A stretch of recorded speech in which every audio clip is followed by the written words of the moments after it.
Bonjour à tous, bienvenue dans ce premier épisode de podcastscience.fm, la science sans prise de tête. Alors comme vous l'avez compris, ce podcast, c'est le premier épisode, c'est un podcast dans lequel on va parler de science.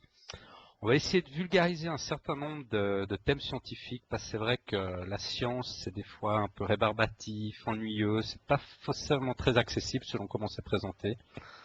Donc vu qu'on est des passionnés de science, on va essayer de vulgariser tout ça, rendre la science un peu plus sympa, un peu plus sexy. Alors en fait, pour faire ce podcast, on va introduire un certain nombre de choses dans ce podcast. On va parler de news, de l'actualité récente scientifique.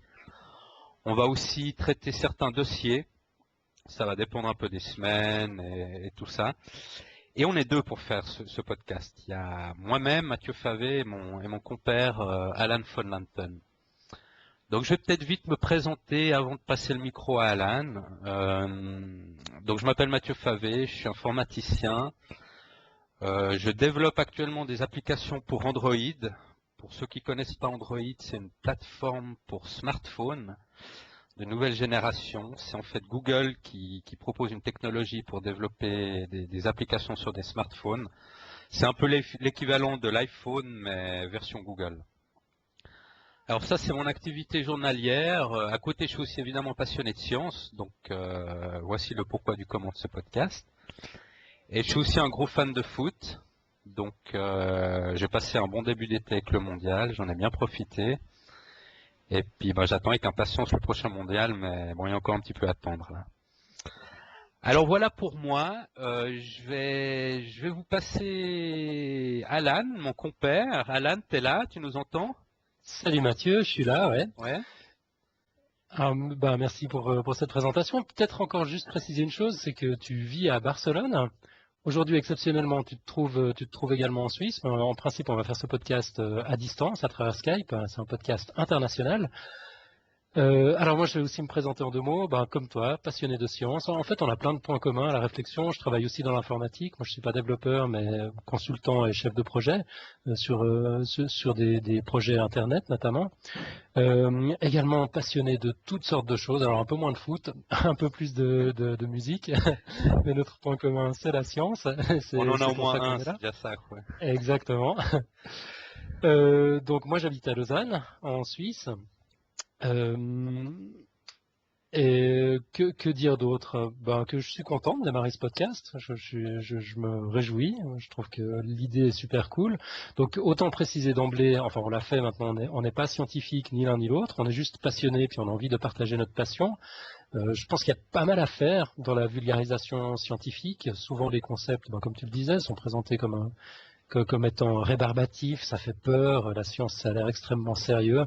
Euh, Moi je trouve que souvent c'est cool, c'est vraiment des concepts géniaux, puis voilà, je pense qu'en faisant un petit effort hebdomadaire, on doit réussir à partager cette passion, j'espère qu'elle est communicative.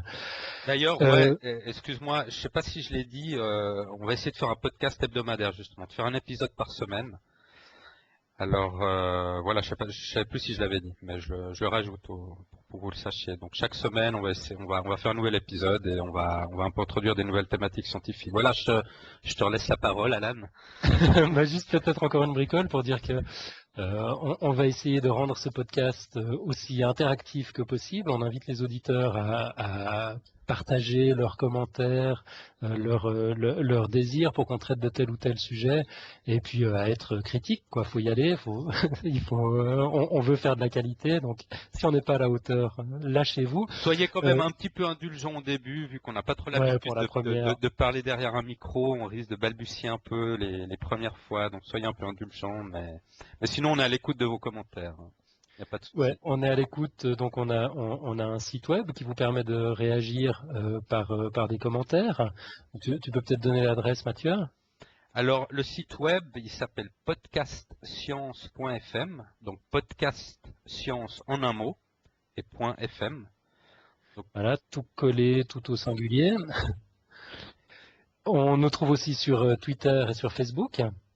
donc Twitter, l'utilisateur c'est Podcast Science, et Facebook, on a une page Facebook, si vous la cherchez, si vous cherchez Podcast Science, vous la trouverez. Voilà, donc je crois que les présentations sont faites. Ouais, On peut attaquer. on peut Donc, attaquer. Moi, je voulais juste, j'ai entendu dire qu'on t'appelait un petit peu. Je crois que tu as déjà fait deux trois interventions sur deux trois podcasts et on t'appelait Professeur Fun sur ces comme tu vas. podcasts. À deux, trois podcasts. D'abord, c'est un podcast. Un podcast. Ouais, un podcast ami, peut-être un peu parrain, on pourrait dire même, parce que franchement, c'est cette formule-là qui nous a encouragé à démarrer. Je ne sais pas si on aurait démarré sans ça. C'est le podcast NipTech, donc qui parle pas de science, mais qui parle de tech, un podcast hebdomadaire, également fait par deux compères suisses, là aussi plein de points communs, dont l'un est à l'étranger, il est en Irlande. Alors on a un peu piqué des idées quant aux technologies utilisées, on a fait de l'espionnage industriel. Et puis alors effectivement, j'ai eu le plaisir d'être invité à deux reprises chez NipTech et on m'a amicalement surnommé le professeur Fun. Alors peut-être si ça se trouve, une fois ou l'autre, je t'appellerai aussi Professeur Fun. Je trouve ça sympa. Un petit pseudo. Faudra pas t'étonner si je t'appelle comme ça. Ok, ça marche.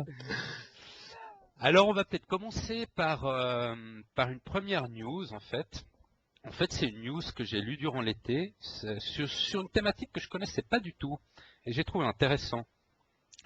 Alors, je pense que tu n'es pas sans savoir, Alan, il y a tout un certain nombre de problèmes en mathématiques qui n'ont jamais été démontrés. On n'arrive pas à les démontrer.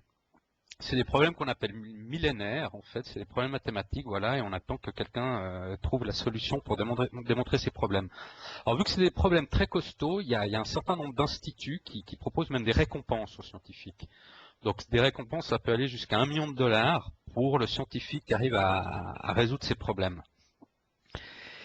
Et visiblement, il y a un chercheur indien des laboratoires de Hewlett-Packard qui aurait réussi à démontrer un de ces fameux problèmes.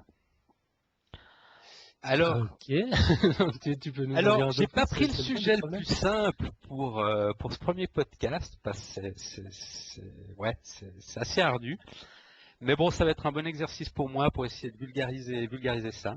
Donc en fait, le problème, si on le pose formellement, ça va pas vous dire grand-chose, c'est essayer de démontrer que P n'est pas égal à NP. Alors bon, dit comme ça veut rien dire. Ouais, jusque-là, ça semble assez évident. Mais en fait, P n'est pas égal à NP, c'est en fait une problématique qui se pose dans ce qu'on appelle la théorie de la complexité. En fait, dans la théorie de la complexité, on distingue deux grandes familles de problèmes. Il y a les problèmes qui sont faciles à résoudre, donc on appelle ces problèmes des problèmes de type P, et il y a des problèmes dont on peut facilement vérifier la solution. Donc ça, c'est des problèmes de type NP. Donc je répète, il y a des problèmes dont on peut facilement trouver la solution, c'est des problèmes de type P, et des problèmes dont la solution est facilement vérifiable, c'est les problèmes de type NP. Donc dire que P n'est pas égal à NP, finalement, c'est essayer de donner une réponse à la question suivante. La question, ce serait celle-ci. Une solution facile à vérifier est-elle facile à trouver? Je ne sais pas si tu me suis jusqu'à présent. À peu près. Alors, attends, heureusement qu'on s'est fixé pour objectif de vulgariser et de rendre les choses simples, Alors, parce que là, je sais pas si ça aurait été. je vais essayer d'expliquer ça. En fait, tout le problème est de savoir si une solution qui est facile à vérifier, si elle est aussi facile à trouver. Donc, pour essayer de comprendre ça, on va retourner la formulation, la formule à l'envers. Au lieu de dire est-ce qu'une solution facile à vérifier est-elle facile à trouver, on va dire est-ce qu'une solution facile à trouver est-elle facile à vérifier? Donc, une solution, en l'occurrence, c'est par exemple un code secret. Alors ça pourrait être ça. Ça pourrait être D'accord. ça. Là, je vais peut-être prendre un exemple, c'est pas un code secret, mais j'aurai peut-être un exemple un peu plus tard, un peu en relation avec le code secret, un autre exemple. Mhm. Donc, par exemple, si on prend une équation toute simple, 2 plus x est égal à 4, c'est tout simple. Si on veut résoudre cette équation, qu'est-ce qu'on va faire? On va dire, ok, on passe le 2 de l'autre côté du signe égal, donc x plus 2 égale 4 devient x est égal à 4 moins 2. Mhm. Donc 4 moins 2 est égal à 2, donc x est égal à 2. On est d'accord Ouais, jusque-là. jusque-là, ça m'a porté, c'est bon. Donc on voit que c'est une solution facile à trouver et rapide. D'accord? Ok, C'était donc facile, celle-là, elle était facile à trouver. facile à trouver. Maintenant, est-ce qu'elle est facile à vérifier? Alors, pour Euh, vérifier cette équation, qu'est-ce qu'on fait? On a trouvé que la solution, c'était que x égale 2. Donc, pour la vérifier, on reprend l'équation, x plus 2 est égal à 4. On remplace x par 2. Donc, ça fait 2 plus 2 est égal à 4, ce qui est juste, ce qui est vérifié. En principe, ouais. D'accord? Donc, on voit qu'intuitivement, une solution facile à trouver, elle est aussi facile à vérifier, dans ce sens-là. Jusque-là, Si on ouais. prend dans ce sens-là, c'est clair. Ça, c'est quelque chose qui a été démontré déjà depuis longtemps. Le problème n'y est pas là. Le problème, il se pose quand on tourne cette question à l'envers. Au lieu de dire, OK, c'est une solution facile, on peut la vérifier facilement, est-ce qu'une solution qui est facile à vérifier est-elle aussi facile à trouver? Donc, c'est D'accord. ce qu'a essayé de démontrer ce chercheur indien. Il a visiblement réussi à démontrer qu'une solution facile à vérifier n'est peut-être pas forcément facile à trouver. Alors ça, il faut que ce soit encore validé par toute la communauté scientifique, il n'y a rien d'officiel, mais visiblement, il propose une approche assez intéressante. Donc pour bien comprendre, si on reprend la formulation initiale, une solution facile à vérifier est-elle facile à trouver? On peut prendre un exemple pour revenir sur tes codes secrets là. En fait, cette problématique, on la retrouve quasi quotidiennement dans la transmission d'informations, en fait, dans ce qu'on appelle la cryptographie. Mhm. En fait, qu'est-ce que c'est la cryptographie? Quand on veut transmettre une information d'un émetteur à un destinataire, on a deux moyens de le faire. Ou on peut transmettre une information, ce qu'on appelle en clair, c'est-à-dire telle quelle. Si je veux envoyer le message bonjour à un destinataire, je l'envoie. Le destinateur va recevoir bonjour, il va le lire, il va comprendre. Mais qu'est-ce qui se passe? S'il y a quelqu'un qui intercepte la communication, ben cette personne qui intercepte la communication, vu que le message bonjour est transmis en clair, il va aussi pouvoir le lire. Et on n'a peut-être pas envie qu'il le lise. Ouais. Alors, pour ce faire, ce qu'on fait généralement, quand on a des données sensibles, qu'on ne veut pas qu'elles soient lues, ce qu'on fait, c'est qu'on chiffre cette information, ce message. C'est-à-dire, on applique des techniques de cryptographie. Donc, quand on chiffrer un message, ça veut dire qu'on le réencode d'une manière pour qu'il soit pas lisible quand on attrape le message. Donc, généralement, ce qu'on fait pour que le destinateur puisse lire un message encrypté ou chiffré, ce qu'on fait, c'est qu'on passe une clé au destinataire. Mhm. Et en fait, ce problème de clé, c'est un peu dans l'idée d'un problème, est-il facile à vérifier? Si un problème facile à vérifier est aussi facile à trouver, parce que quand un destinataire reçoit une clé, lui, le destinataire, il veut rapidement et facilement que la clé soit vérifiée comme la bonne clé. Il Mhm. veut pas, quand il reçoit une clé, attendre 2 heures pour pouvoir savoir si la clé qu'il a reçue c'est la bonne ou pas la bonne, et après pouvoir déchiffrer son information. Il veut que ce soit fait instantanément.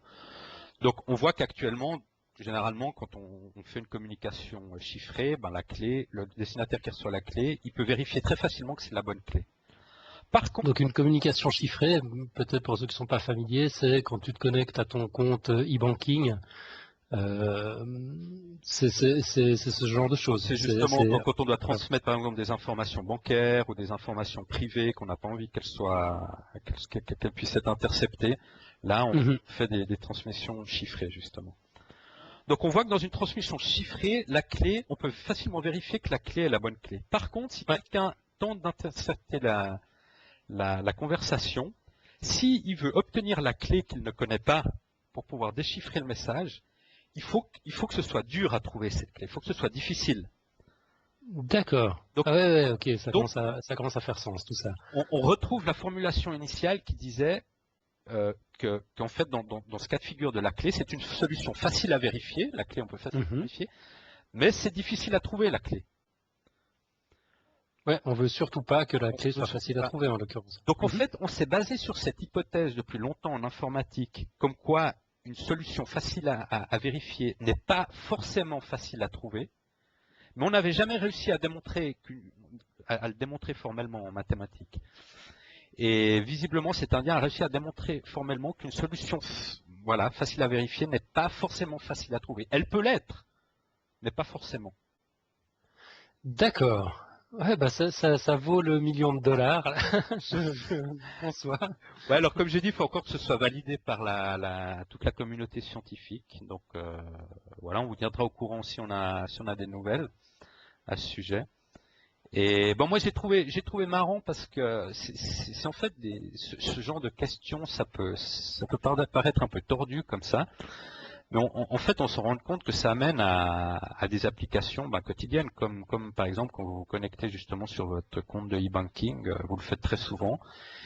Et finalement derrière il y a cette problématique de solutions faciles à vérifier, mais qui n'est pas forcément facile à trouver. Ouais, donc à la réflexion, ça vaut peut-être même un petit peu plus qu'un million de dollars, parce que si, si le gars, si cet Indien avait démontré le contraire, je pense que ça aurait mis l'industrie bancaire dans une certaine difficulté. Effectivement, effectivement, quoi.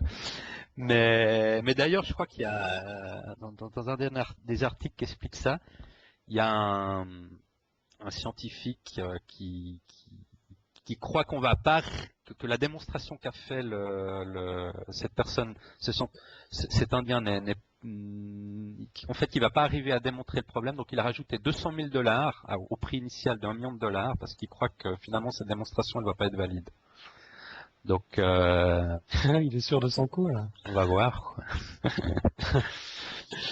Donc voilà pour cette news, quoi. Alors j'espère avoir été clair. C'est vrai que c'est un peu difficile. Ah, t'as choisi un sujet hard pour Ouais. commencer, quand même. Hein.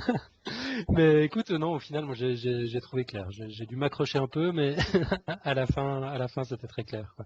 Effectivement, si on se met dans ce scénario, dans ce cas d'utilisation de la clé secrète d'un compte e-banking, on veut que ce soit facile à vérifier, c'est-à-dire effectivement pas que quand tu te connectes, tu dois attendre 2 heures avant de pouvoir voir ce qui se passe sur ton compte, mais il faut que ce soit absolument impossible à trouver, c'est tout à fait clair. Et je m'étais pas rendu compte qu'on n'avait pas de théorie là derrière, qu'on savait pas pourquoi, même si c'est effectivement contre-intuitif, quoi. C'est vrai, l'exemple que tu as donné Ouais, avec. parce que si on retourne la formulation à l'envers, donc une solution facile à trouver, elle est facilement vérifiable, Mhm. mais pas l'inverse. Donc c'est Ouais. ça qui est un peu perturbant, quoi. Ouais, non, c'est super intéressant. Et c'est marrant, quoi, toutes ces preuves mathématiques qu'on prend pour évidentes, qu'on accepte, A carré plus B carré égale C carré, bah, il a fallu les trouver aussi. Alors, apparemment, c'était des processus qui nécessitaient moins de moyens à l'époque. Mais toujours est-il qu'avant d'arriver à une telle vérité, ben, il faut y aller. Hein. Ouais, J'avais lu il y a quelque temps un livre super intéressant de Simon Singh, un scientifique anglais, euh, le dernier théorème de Fermat, ça s'appelait, je sais pas si ça te dit quelque chose. oui, oui, oui. Ouais. Donc là aussi, Fermat, c'était un mathématicien amateur du XVIIe siècle, hein, donc ouais, amateur un peu dans notre genre, quoi. Ah, ouais, peut-être un peu moins quand même. Ouais, un peu, ouais, beaucoup moins même, parce que il s'amusait à établir des théorèmes, c'est-à-dire des preuves mathématiques, justement comme le théorème de Pythagore. Personne ne sait comment il s'y prenait pour y arriver, mais il y arrivait. Et puis tout a été vérifié. Pratiquement tout ce qu'il a fait a été vérifié, sauf un dernier théorème qui restait pendant 250 ans que personne a pu vérifier. On savait juste ce qu'il a indiqué dans la marge, c'est-à-dire qu'il avait la solution, mais il a marqué dans la marge, je n'ai pas la place dans cette marge pour écrire la solution. Donc il a fallu que toute une communauté de mathématiciens s'y Mais mettent pendant des siècles avant d'y j'ai arriver. vu qu'un Anglais, il y a pas si longtemps que ça, il y a quelques années, avait réussi à démontrer ce théorème. Il y a une quinzaine d'années, ouais, ouais, Ouais. c'est exactement ça. Un truc qui était, en fait, ça me paraît encore plus simple à comprendre. Euh, voilà, j'ai donné l'exemple du théorème de Pythagore, a carré plus b carré égale c carré. Ben, lui, ce qu'il disait, c'est que a cube plus c cube ne peut jamais, non, pardon, a cube plus b cube ne peut jamais être égal à c cube, Ouais. etc. A puissance 4 plus b puissance 4 ne peut jamais être égal à c puissance 4. Puis on ne sait pas comment il était sûr de son coup, parce que voilà, on n'a jamais retrouvé ses notes. Et puis finalement, il s'est avéré qu'il avait raison. Alors, comment ce mathématicien anglais, à grand renfort de moyens informatiques, est arrivé à valider le théorème, j'en sais rien. Mais, enfin, je trouve assez drôle, quoi. C'est assez génial ces problèmes. de logique absolue Ouais, finalement. on les appelle millénaires ces problèmes. C'est tous des problèmes qui sont là depuis entre guillemets la nuit des temps et qu'on n'a pas encore réussi à démontrer. Il y en a tout un certain nombre. Donc voilà, on espère pour cet Indien qui va gagner ce petit million de dollars. Mais en fait, lui, en fait, ce qu'il a fait cet Indien, c'est que en fait, pour ces récompenses, elles sont souvent émises par des instituts scientifiques et tout ça. Et en fait, quand quelqu'un propose une démonstration sur un de ces problèmes, s'il veut opter à la récompense, il doit proposer à un comité de lecture de ces instituts, évidemment. En premier lieu, il doit soumettre sa démonstration à des comités de lecture de ces instituts pour qu'ils puissent la valider. Mais lui, ce qu'il a fait, cet Indien, c'est qu'il n'a pas soumis à ces instituts, il l'a soumis à la communauté scientifique mondiale. Et donc il a publié sa démonstration. Donc il s'est pas directement dirigé à un de ces instituts qui donne des récompenses. Donc il a trouvé plus sympa de la distribuer à la communauté scientifique d'une manière plus ouverte et plus générale, et pour voir ce qu'en pense la communauté scientifique. Ah, d'accord, c'est de la science open source. Voilà. Ouais, moi je me réjouis de connaître la suite, surtout s'il a touché ou pas le million. Ouais, il y en a qui doivent bosser plus que d'autres pour arriver à $1 million quand même. Il les aura bien mérités si c'est bon. Ouais. Alors écoute, moi je vais rebondir là-dessus parce que on vient d'évoquer en fait une preuve mathématique. Et bien moi j'ai préparé un petit dossier sur la notion de preuve scientifique. Donc les dossiers, t'en as parlé en intro. Quand on aura le temps d'en faire, on en fait. Si on n'a pas le temps, tant pis. Mais quand on y arrive, j'espère que ça va rapidement devenir une de nos marques de fabrique. L'idée va être de décortiquer un des grands thèmes de la science et puis de le présenter de la manière la plus simple et la plus digeste possible en essayant de pas trop la déformer. Et puis l'intégralité du dossier sera publiée sur le site web chaque semaine. Alors peut-être une petite parenthèse pour commencer. Comment est-ce qu'on choisit les sujets de ces dossiers? Moi je vois deux options. Soit on s'attaque au sujet qui nous inspire et qu'on a envie de partager. D'ailleurs, comme ça fait un petit moment qu'on parle de ce podcast, on a eu un peu l'occasion d'y réfléchir, puis moi j'ai déjà un ou deux dossiers dans le tiroir, en réserve, sur l'ADN mitochondrial et puis l'autre sur l'effet placebo, qui sont des sujets absolument fascinants. Mais ce qui serait encore mieux, je pense, c'est qu'on se tourne vers nos auditeurs et qu'on leur demande de nous souffler des sujets. D'ailleurs, à cet égard, un futur auditeur, enfin à partir de maintenant, ça va devenir un auditeur, j'espère, mais jusqu'à hier, c'était un futur auditeur. C'est justement Ben de Niptech Podcast qui m'avait demandé un sujet sur la théorie des cordes.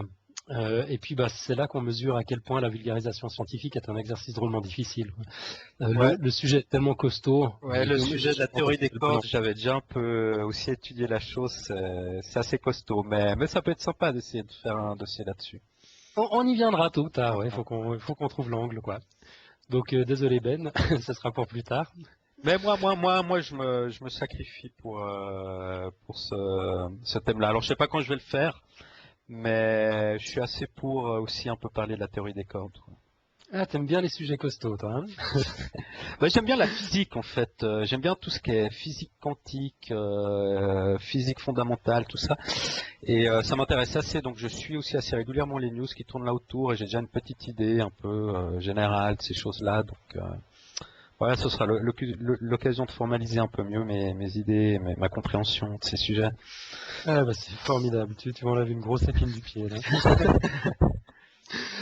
Donc pour aujourd'hui, comme dossier, moi je propose une petite réflexion sur la notion de preuve scientifique, parce que c'est devenu un véritable mantra. On dirait que la preuve scientifique, à certains égards, est comme une nouvelle religion. Ça a l'air d'être devenu l'argument publicitaire ultime pour vendre tout et n'importe quoi, des pâtes dentifrice, des gélules amincissantes, des poudres adhésives. Et puis accessoirement, il y a un autre contexte dans lequel la preuve scientifique a le dernier mot, c'est dans les tribunaux du monde entier. Et pourtant, la preuve scientifique n'existe pas. Ah bon? Ouais. J'aime bien lancer ça comme ça. Un gros pavé dans la mare. La preuve scientifique n'existe pas. Le petit sujet à réflexion.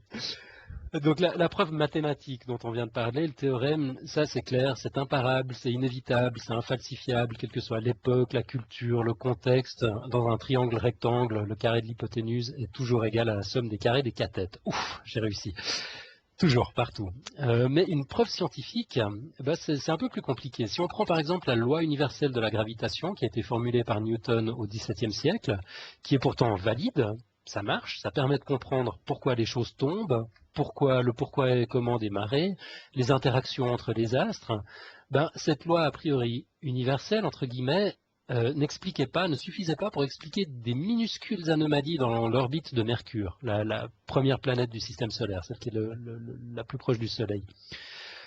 Alors que la théorie de la relativité générale d'Albert Einstein, quant à elle, explique non seulement la gravité, en se basant sur une approche complètement différente, mais en plus, elle permet aussi de prédire et d'expliquer ces variations dans l'orbite de Mercure.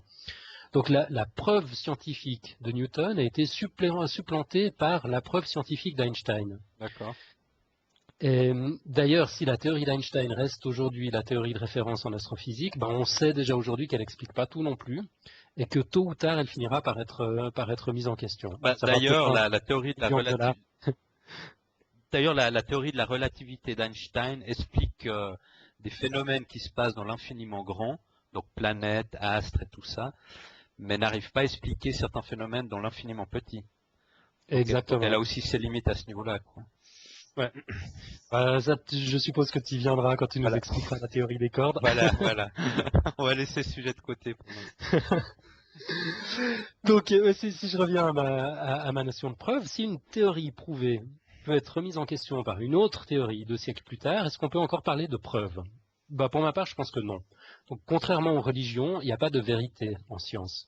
D'ailleurs, c'est tout l'intérêt de la démarche scientifique. Son moteur, c'est le doute, c'est pas la certitude. La science, c'est plus une question de question, justement, qu'une question de réponse.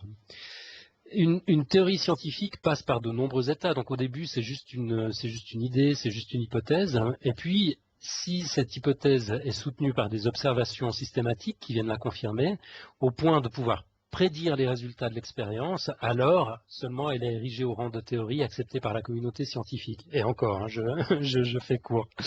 Et c'est tout, finalement. Elle peut être remise en question à n'importe quel moment. C'est toute la beauté de la chose.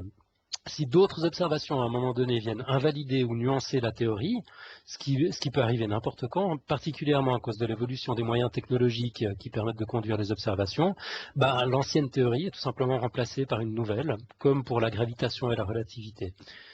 Et bien sûr, ça paraît évident, mais il faut le dire quand même, la nouvelle théorie doit avoir respecté la rigueur imposée par la démarche scientifique avant de remplacer l'ancienne. Il ne suffit pas de venir décréter comme les créationnistes qu'on ne croit pas à la théorie de l'évolution des espèces par la sélection naturelle pour remettre en cause l'évolution. Il faudrait que la nouvelle théorie soit vérifiée systématiquement puis qu'on puisse en prédire les résultats, ce qui est exactement le cas pour la théorie de Darwin. Donc ce qui m'intéresse et me passionne dans la démarche scientifique, c'est justement la simplicité et la modestie de l'approche.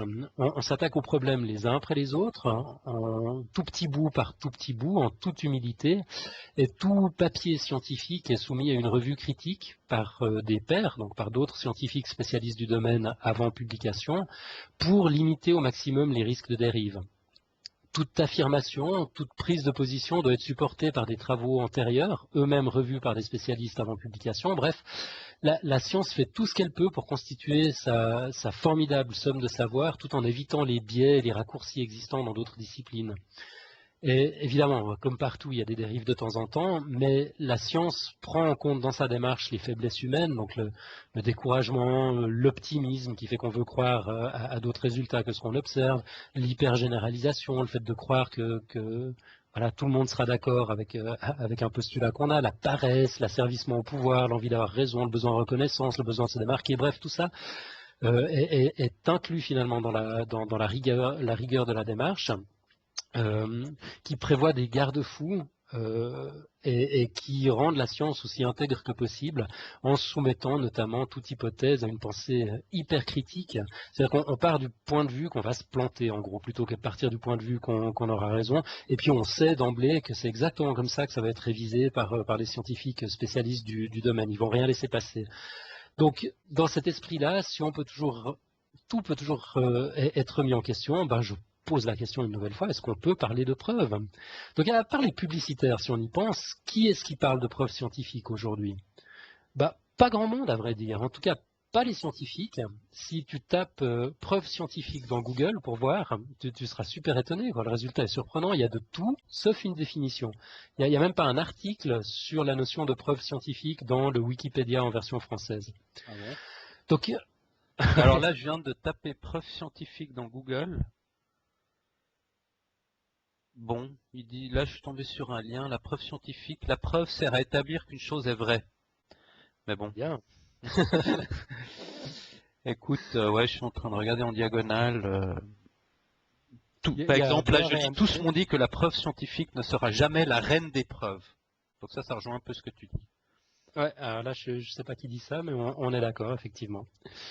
Ouais, ma conclusion, c'est qu'à part les publicitaires, bah, c'est essentiellement les médias qui parlent de preuves scientifiques par simplification, et puis la justice également quand elle commissionne des experts.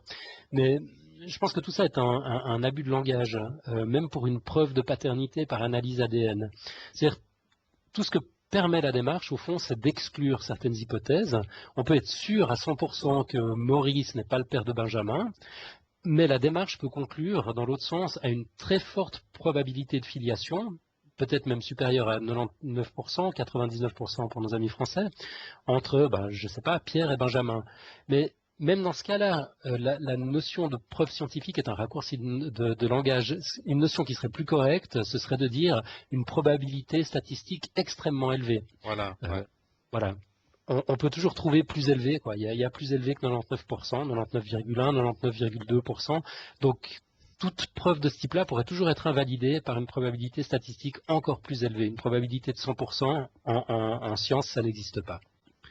Et d'ailleurs, dans la médecine, quand on va chez le médecin et on lui dit, écoutez, j'ai mal au dos, ça me fait mal là, qu'est-ce que j'ai? Il va pas nous apporter une preuve irréfutable qu'on a la maladie X. Lui, ce qu'il va faire, c'est qu'il sait qu'il y a une probabilité assez élevée de gens qui ont mal dans le dos, qui ont telle maladie ou telle pathologie, et il va se baser sur des faits statistiques finalement. Il va pas dire voilà c'est la maladie I, c'est la maladie X, c'est la preuve que c'est la maladie X. Il va dire non, il y a 85% des gens qui ont mal dans le dos de la même manière que toi, qui ont telle pathologie, donc tu as probablement cette pathologie.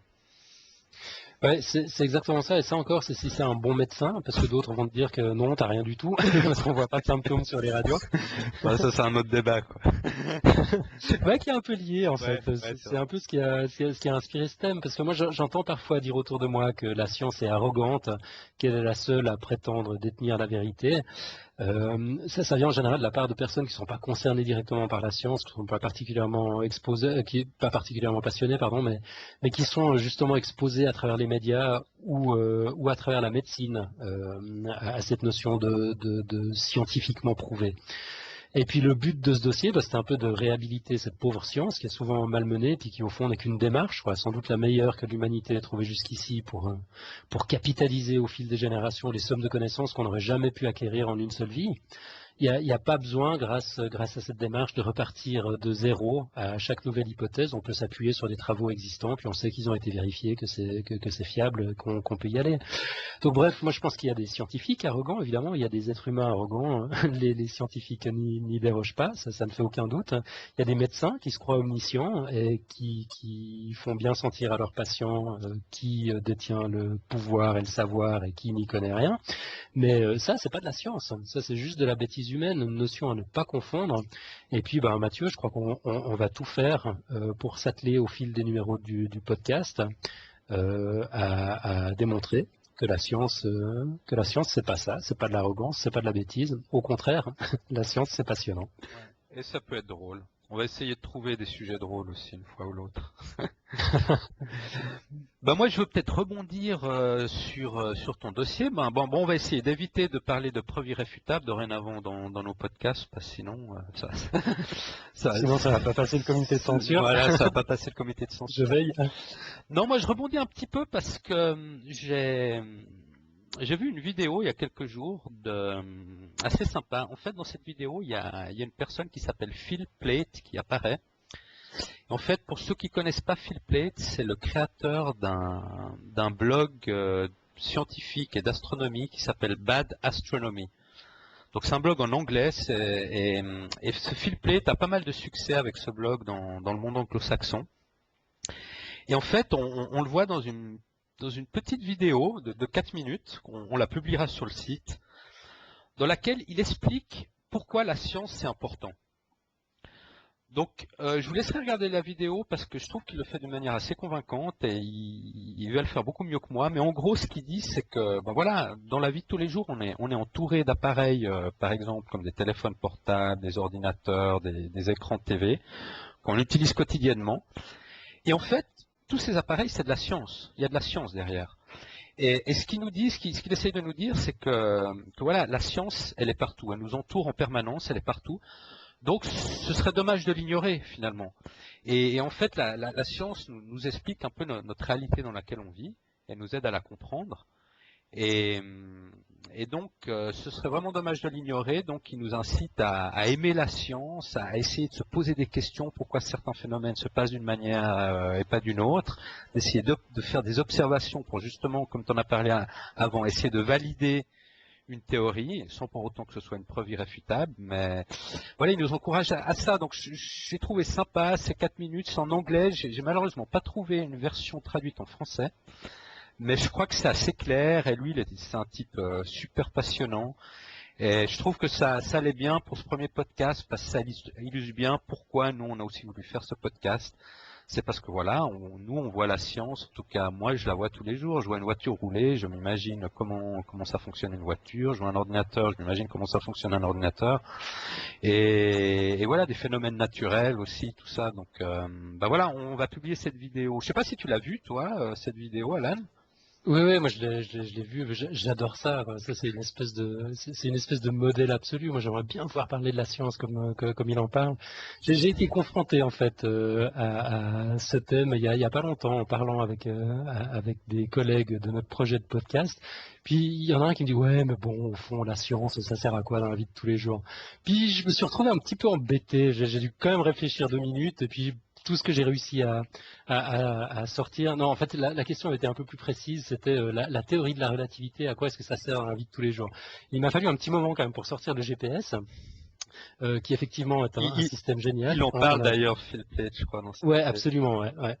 On a tous un dans la poche aujourd'hui, puis sans les corrections minimes sur le décalage euh, qui est induit par la vitesse à laquelle tournent ces satellites autour de la Terre, eh ben, on aurait une différence dans les coordonnées de quelques 750 mètres par jour. Donc en gros, le GPS sans comprendre la théorie de la relativité, ça ne peut pas fonctionner. Bah, il m'a fallu un moment, puis j'ai pas été super convaincant. Je suis encore pas sûr d'avoir convaincu mon collègue aujourd'hui. Ouais, je pense que si on s'entraîne encore un peu, et puis qu'on arrive au niveau de Phil Plait qui en fait presque un poème, quoi. Tu bois ses paroles, c'est génial. Tu te rends compte à quel point la science effectivement est partout, à quel point elle fait partie de notre quotidien, et à quel point tout ça est merveilleux. Bah, c'est un peu pour ça qu'on fait ce podcast, justement, pour essayer voilà, de montrer que des phénomènes tout bêtes de la vie quotidienne, finalement, derrière, il y a toutes des théories scientifiques, il y a de la science derrière, quoi, dans tout ce qu'on voit, tout ce qu'on utilise, tout ce qui se passe. Et voilà, on va essayer d'expliquer tout ça d'une manière assez simple. Je sais pas si tu avais quelque chose à rajouter, toi, sinon, pour cette première émission. Ah, écoute, moi j'avais encore un petit sujet dont je voulais parler, mais je vais le garder pour la semaine prochaine si on a le temps, parce qu'on s'est fixé comme objectif d'essayer de pas trop dépasser la demi-heure, sinon voilà, les podcasts d'une heure c'est un peu décourageant. Je lâche juste le sujet, comme ça va inviter les gens à réfléchir. Les gens qui se lavent les mains se sentent moralement supérieurs. Voilà, à méditer d'ici la semaine prochaine. Ah bah voilà, c'est un sujet sympa ça. Ouais. Effectivement. Mais sinon, bah, je vais en rester là pour mes interventions, histoire qu'on dépasse pas trop. Par contre, toi, tu peux pas en rester là. Tu as encore quelque chose à nous dire. Alors moi, j'ai encore quelque chose à vous dire, effectivement. On a décidé pour ce podcast de terminer chaque émission, chaque épisode, avec une petite citation. une quote, comme on dit en anglais. Alors une citation liée à la science. Alors on a repris cette idée aussi du podcast de Niptech, qui eux avaient introduit cette idée de quote aussi à la fin de chacune de leurs émissions. Ouais, on peut dire que c'est un petit clin d'œil à C'est un Niptech petit clin d'ailleurs. d'œil, on a trouvé l'idée bonne, donc on la reprend. Bon, j'ai remarqué de Niptech qu'ils sont un peu moins rigoureux là avec la quote, il me semble. Ouais, c'est vrai, c'est vrai. Ce que je trouve Il y a un peu de dommage, laisser aller.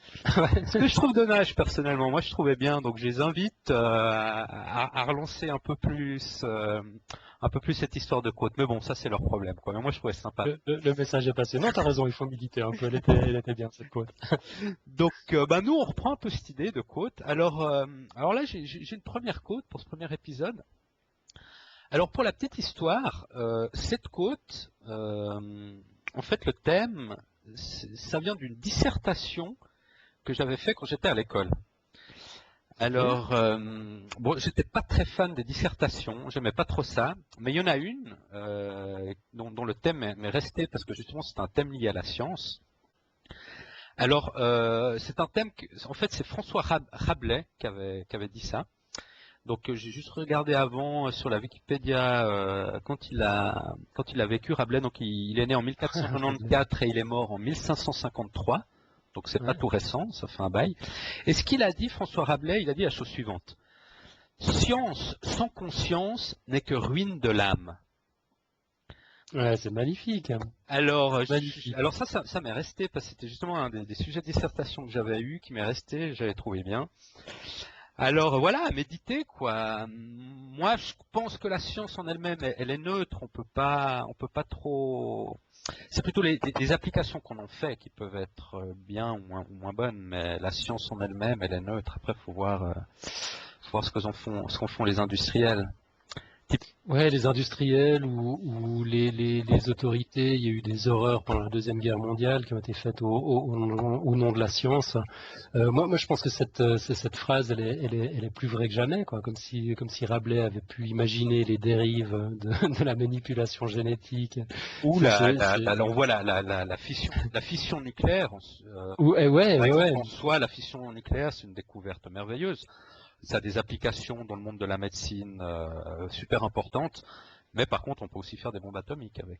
Et ça, c'est un peu Exactement. drôle. Ouais. Donc, à méditer. Science sans conscience n'est que ruine de l'âme. Voilà.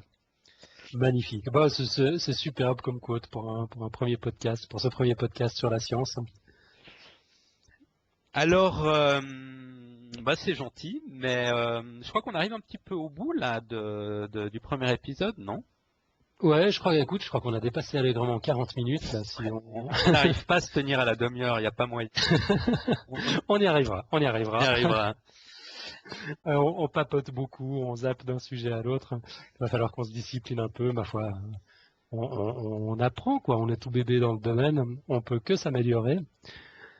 En tout cas, moi j'ai eu beaucoup de plaisir à faire ce premier numéro avec toi, Mathieu. Moi aussi, j'espère que j'ai été clair. Et je suis déjà impatient de faire le deuxième la semaine prochaine. Ouais, moi aussi. J'espère que d'ici là, on aura reçu du feedback de nos millions d'auditeurs en délire. Donc, on va publier le podcast sur le site que je rappelle, il s'appelle podcastscience.fm. Ouh, là, on va peut-être la refaire. Attends, podcastscience.fm. Voilà. Et vous retrouverez aussi des news sur Twitter et sur la page Facebook. Ouais, c'est-à-dire qu'à chaque fois qu'on tombe sur un truc qui nous paraît intéressant, ben on va le publier sur Twitter et sur Facebook. Le podcast sera aussi publié sur iTunes. Donc, si vous avez iTunes, vous pouvez faire une petite recherche et le trouver et vous abonner. Voilà. Comme tu dis, voilà.